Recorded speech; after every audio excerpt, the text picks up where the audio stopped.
Hello students, இப்போ நம்ம பார்க்க போகிறது ஓணம் பண்டிகை பற்றிய 10 வரிகள்.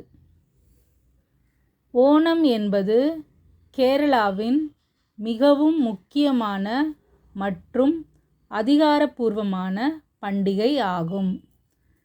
இது கேரளாவின் அறுவடை திருநாளாகவும் அழைக்கப்படுகிறது. மகாபலி சக்கரவர்த்தி தன் மக்களை காண வருவதை கொண்டாடும் வகையில் இந்த பண்டிகை கொண்டாடப்படுகிறது.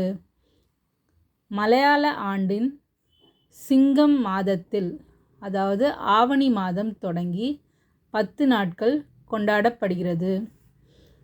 ஒவ்வொரு நாளும் அஸ்தம், சித்திரை, சுவாதி என தனித்தனி பெயர்களுடன் சிறப்பம்சங்களை கொண்டுள்ளது.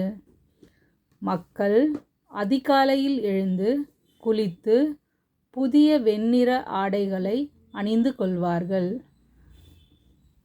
வீட்டின் வாசலில் பூக்களால் கோலம் போடுவது ஓணத்தின் முக்கிய அம்சங்களில் ஒன்றாகும்.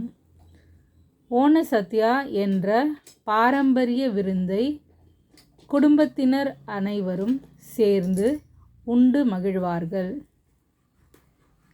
ஓணம் பண்டிகையின் போது பல பாரம்பரிய விளையாட்டுகளும் நடனங்களும் நடைபெறும்.